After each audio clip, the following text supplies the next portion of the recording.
As an audio educator and as an audio engineer, I very often get asked the question, do you know what reamping is, and can you show me how to do it? That is what the next series of videos is about, the art of reamping.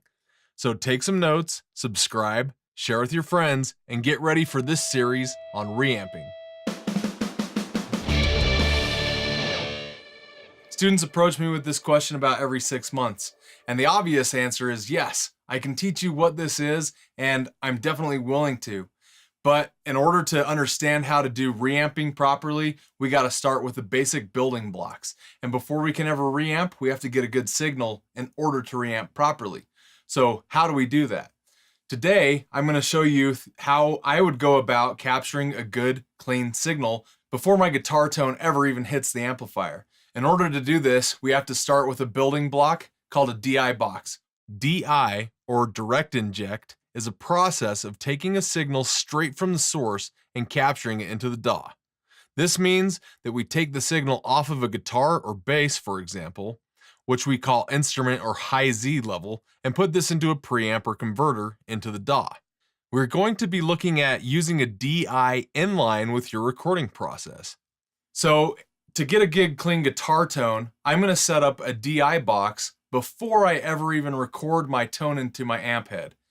What that means is I'm going to split the signal through the DI box into my DAW and probably capture the guitar tone through the amplifier at the same time. So let me show you how to do this, and this will be a great start in your process to reamping. All right, so I am going to capture a guitar riff right now, and on the screen you'll be able to see 3 mic tracks going.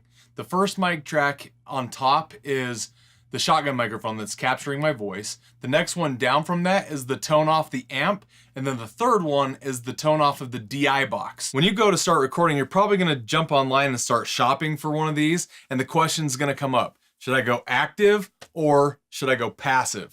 As you can see, we have this JDI and J48 DI box to choose from. One is active and the other passive. According to Radial Engineering, if you're using active pickups, go passive on your DI, and if you're using passive pickups, use an active DI. It will not hurt your equipment if you go active-active or passive-passive. The J48, as that 48 states, it does require phantom power to power this thing up. So make sure that you keep that in mind as you use this. Here's how I go about capturing a sound from the DI and the amp at the same time.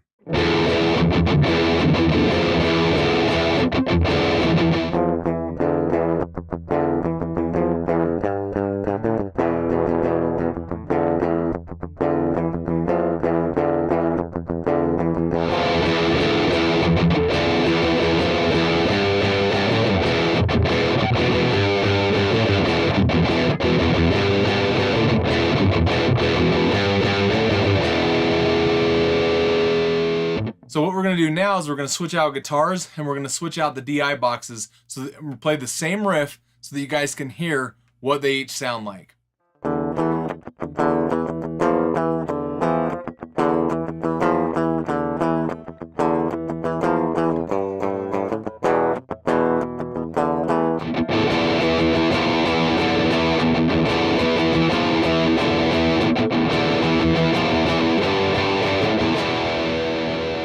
Hopefully that gives you a good idea of what each one of those DI boxes sound like.